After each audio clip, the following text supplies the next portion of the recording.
नमस्कार दोस्तों, मैं अजित आप सभी का स्वागत करता हूँ सा एजुकेशन के ऑफिशियल यूट्यूब चैनल पे। आज हम साइंस के इम्पोर्टेंट क्वेश्चंस डिस्कशन करने वाले हैं, जो कि आगामी रेलवे, एसएससी और सभी एग्ज़ाम जहाँ पे भी साइंस के क्वेश्चंस पूछे जाते हैं, उन सभी के लिए बहुत इम्पोर्टेंट है।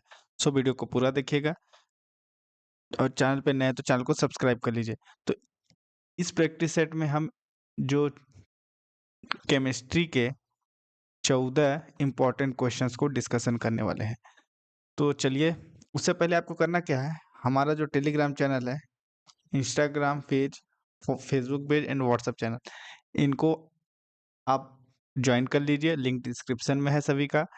देन चैनल को सब्सक्राइब कर लीजिए, वीडियो अच्छी लगेगी तो लाइक करिएगा और चैनल पे नए हैं तो चैनल को सब्सक्राइब कर लीजिए, अपने दोस्तों यारों के साथ शेयर भी कर सकते हैं। तो चलिए वीडियो को शुरू करते हैं। पहला क्वेश्चन आपके स्क्रीन पे कुछ इस तरीके से है, जिसमें कह रहा है अमोनिया के सृजन अमोनिया के सृजन के काम आने वाली गैस कौन सी है? तो इस क्वेश्चंस के अगर आंसर की बात करें तो इसका राइट आंसर है ऑप्शन नंबर डी, नाइट्रोजन तथा हाइड्रोजन। अब बात करें दोस्तों अमोनिया की, नाइट्रोजन तथा हाइड्रोजन के मिश्रण से अमोनिया गैस बनाई जाती है। यानी नाइट्रोजन प्लस हाइड्रोजन के कंपाउंड मिश्रण से जो अमोनिया गैस का निर्माण होता है,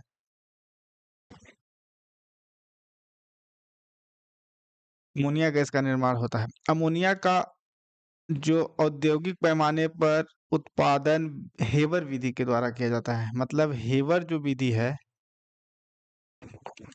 हेवर विधि के द्वारा अमोनिया का निर्माण होता है और अमोनिया का उपयोग रेफ्रिजरेटर, यूरिया निर्माण इत्यादि में होता है। रेफ्रिजरेटर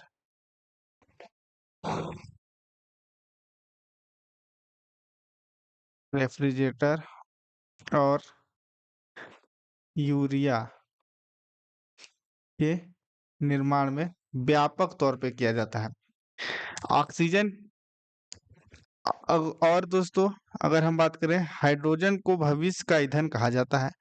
इसमें न्यूट्रॉन नहीं होता है। इसकी खोज हेनरी कैवेंडिश के द्वारा किया गया था। तो इसका right answer option number D है।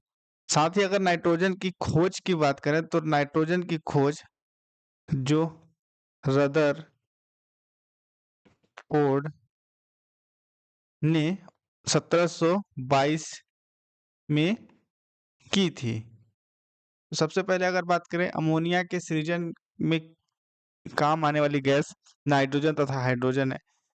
अमोनिया जो है हेबर विधि के द्वारा व्यापक तौर पे इंडस्ट्रियल यूज के लिए बनाया जाता है। इसका उपयोग रेफ्रिजरेटर तथा यूरिया के निर्माण में किया जाता है। हाइड्रोजन और नाइट्रोजन के मिश्रण से बने गैस को अमोनिया गैस कहते हैं। उसके बाद अगला क्वेश्चन, पृथ्वी की पपड़ी में विशुद्ध रूप से पाई जाने वाली धातु कौन सी है?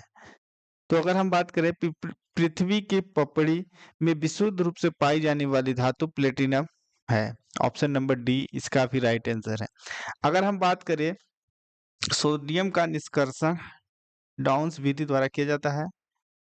उसके बाद अगर बात करें धोने का सोडा या वॉशिंग सोडा, जिसका फॉर्मूला होता है Na2CO3.10H2O, इसका रासायनिक नाम सोडियम कार्बोनेट है।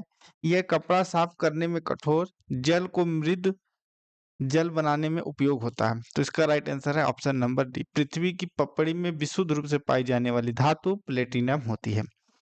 उसके बाद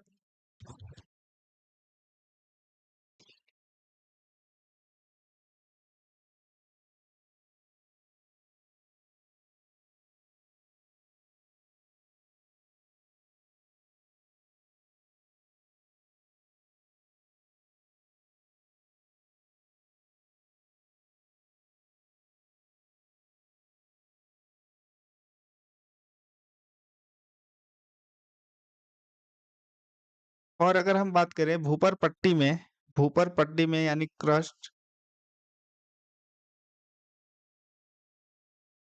भूपर पट्टी में सबसे अधिक ऑक्सीजन होता है? ऑक्सीजन की मात्रा की बात करें तो 46.8% जो भूपर पट्टी में ऑक्सीजन है। देन उसके बाद दूसरे स्थान पर सिलिकॉन होता है। सिलिकॉन होता है जो कि 27.27% होता है। और तीसरे नंबर पे एल्युमिनियम होता है। एल्युमिनियम की मात्रा अगर हम बात करें तो ये 8.13% होता है। तो ये कुछ इस तरीके से वेटेज है जो कि पृथ्वी के रूप में या पृथ्वी में पाई जाती है। फिर अगला क्वेश्चन है, जल का शुद्धतम रूप क्या होता है? तो जल का शुद्धतम रूप की बात करें तो जो वर्षा का जल होता है ये शुद्धतम रूप में पाया जाता है। फिर अगला क्वेश्चन, पैरासीटामोल क्या है? तो पैरासीटामोल एक पीड़ा यानी एक पीड़ा हर है। पीड़ा हर का मतलब एक ये ड्रग्स होता है या मेडिसिन की बात कह सकते हैं। और अगर इसकी बात करें तो ये सल्फा ड्रग्स या जीवाणुओं को नष्ट करता है। इसका निर्माण जो सल्फर एवं नाइट्रोजन से होता है। और अगर हम बात करें पैरासीटामोल की तो ये एक सल्फा ड्रग्स होता है। ये जीवाणुओं को नष्ट करता है और इसका निर्माण सल्फर एवं नाइट्रोजन से होता है। तो option number A is the right answer. फिर अगला क्वेश्चन दोस्तों, क्लोरो क्लोरोमाइसिटिन क्या है? तो क्लोरोमाइसिटिन की बात करें, क्लोरोमाइसिटिन एक प्रकार का एंटीबायोटिक है।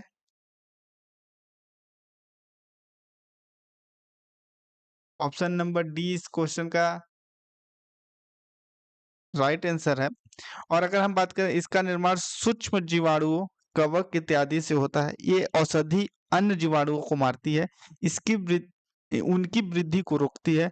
एग्जाम्पल की बात करें तो टेट्रासाइक्लिन, जेंटामाइसिन और स्पेक्ट्रामाइलिन, क्लोरोमाइसेट इत्यादि। एंटीसेप्टिक ये है, जीवाणुओं को नष्ट करती है किंतु यह घाव भरने में सहायक होता है। जैसे इथाइल आयोडाइड, फिनाल, फार्मास फॉर्माल्डिहाइड, हाइड्रोजन पेरो पेरोक्साइड इत्यादि, ये सभी जो हैं ये एंटी प्रतिजीवाणुविक हैं। तो ऑप्शन नंबर डी इस क्वेश्चन का राइट आंसर हो जाएगा। फिर अगला क्वेश्चन की बात करें दोस्तों, वनस्पति घी के औद्योगिक उत्पादन की प्रक्रिया में शामिल होता है। तो इस क्वेश्चन का राइट आंसर की बात करें तो वनस्पति घी के औद्योगिक उत्पादन की प्रक्रिया को अपचयन कहते हैं, यानी option number B is the right answer. इसमें उत्प्रेरक के रूप में निकिल का प्रयोग किया जाता है, यानी उत्प्रेरक प्रेरक के रूप में निकिल का उपयोग किया जाता है।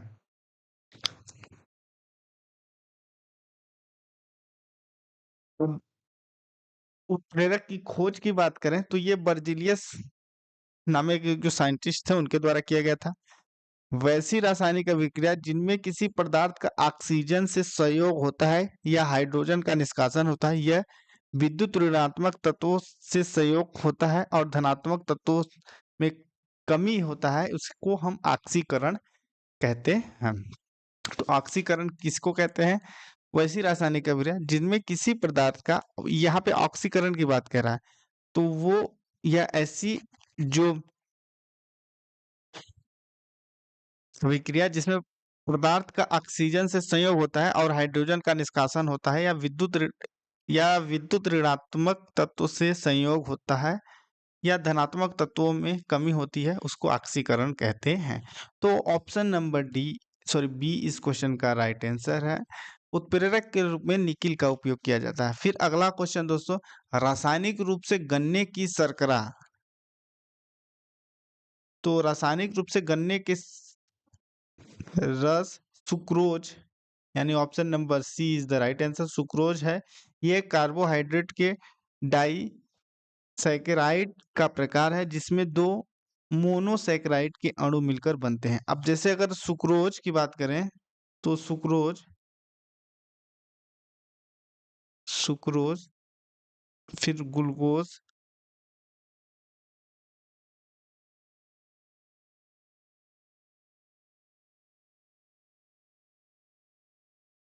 फ्रक्टोज, ये इसका जो पूरा प्रक्रिया है। फिर अगला क्वेश्चन, ऑक्सीकरण वह प्रक्रिया है जिसमें ऑक्सीकरण वह रासायनिक अभिक्रिया है जिसमें इलेक्ट्रॉन का त्याग होता है, यानी इलेक्ट्रॉन को छोड़ा जाता है, यानी हानि होती है। तो इसमें right answer option number A हो जाएगा। फिर देन अगला क्वेश्चन, हाइड्रोजन के कितने समस्थानिक हैं? तो हाइड्रोजन के कितने समस्थानिक की बात करें तो हाइड्रोजन के समस्थानिकों की संख्या 3 होती है। Option number C is the right answer.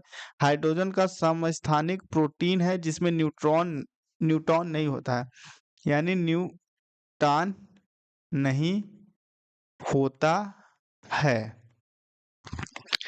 और ड्यूटेरियम हाइड्रोजन का वह समस्थानिक है जो भारी जल का निर्माण करता है, यानी D2O, इसका जो अणु भार होता है वो 20 होता है,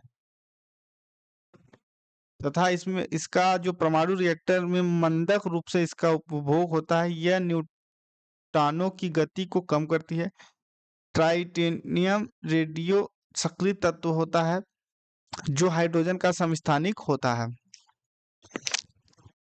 फिर जो अगला क्वेश्चन है दोस्तों, श्वसन के लिए समुद्री गोताखोर निम्नलिखित मिश्रण का उपयोग करते हैं। तो श्वसन श्वसन यानी जब समुद्र में गोताखोर किसी काम की तलाश के लिए समुद्र में नीचे जाते हैं तो श्वसन के लिए समुद्र में गोताखोर ऑक्सीजन और हीलियम या ऑक्सीजन तथा हीलियम गैस का उपयोग करते हैं। Option number D is the right answer. इसका जो मिश्रण होता है, मिश्रण का उपयोग करते हैं, ऑक्सीजन तथा हीलियम के मिश्रण का ये उपयोग करते हैं। उसके बाद किसी निश्चित ताप पर संतृप्त विलयन कैसा होता है? तो किसी निश्चित ताप पर संतृप्त विलयन और अधिक ठोस विलेय घोल से असमर्थ होता है, यानी ऑप्शन नंबर सी इस क्वेश्चन का राइट आंसर हो जाएगा। यानी किसी निश्चित ताप पर बना ऐसा विलयन जिसमें विलेय पदार्थ की ओर अधिक मात्रा उस ताप पर घुलाई जा सकती है, असंतृप्त विलयन कहलाता है। ऐसा संतृप्त विलयन जिसमें विलेय की मात्रा उस विलयन को संतृप्त करने के लिए आवश्यक विलेय की मात्रा से अधिक घुली हुई हो, असंतृप्त विलयन कहलाता है। तो option number C is the right answer. फिर अगला क्वेश्चन दोस्तों, संश्लेषित अपमार्जक क्या होता है? तो संश्लेषित अपमार्जक की बात करें तो संश्लेषित अपमार्जक एरोमेटिक तथा एलिफेटिक सल्फोनिक अम्लों के सोडियम लवण के मिश्रण होता है, यानी ऑप्शन नंबर डी इस क्वेश्चन का राइट आंसर है। इसे साबुन रहित साबुन कहा जाता है। अपमार्जक कठोर जल के साथ भी झाग उत्पन्न करते हैं। साबुन की अपेक्षा अपमार्जक में आर्द्रता गुण अधिक होता है। तो ऑप्शन नंबर डी इस क्वेश्चन का राइट आंसर है। देन अगला क्वेश्चन, अपमार्जक द्वारा कठोर जल के साथ झाग उत्पन्न करने का क्या कारण होता है? तो अपमार्जक द्वारा कठोर जल के साथ झाग उत्पन्न करता है क्योंकि इसमें सल्फोनिक अम्ल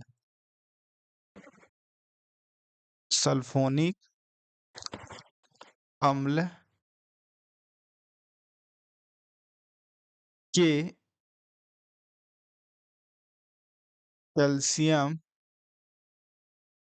तथा मैग्नीशियम लवण जल में घुलनशील होते हैं।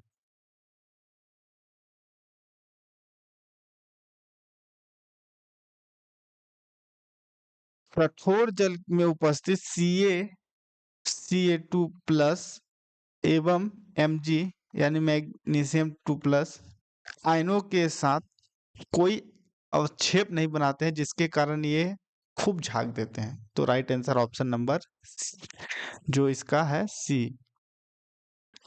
फिर अगला क्वेश्चन, चूने के जल यानी लाइम वाटर में क्या होता है? तो चूने के जल यानी लाइम वाटर में कैल्शियम हाइड्रोक्साइड होता है। कैल्शियम हाइड्रोक्साइड यानी option number B right answer है। तो कैल्शियम हाइड्रोक्साइड को हम CaOH2 के रूप में प्रेजेंट करते हैं। NaOH जो है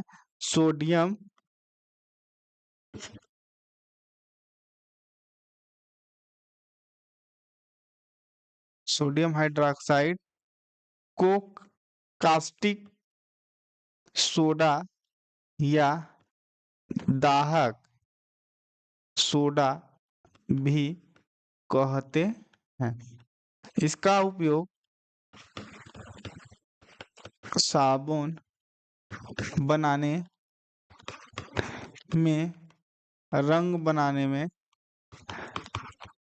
होता है। तो ऑप्शन नंबर जो बी इस क्वेश्चन का राइट आंसर। फिर आई होप दोस्तों ये वीडियो अच्छी लगी तो लाइक करें, चैनल पे नए हैं तो चैनल को सब्सक्राइब करें। मिलते हैं अगली वीडियो में, और हमारे जो टेलीग्राम चैनल्स है इन सभी को फॉलो कर लें। इससे क्या होगा कि आपको जो भी ये क्वेश्चंस की PDF है आपको वहीं से देखने को मिल जाएगी।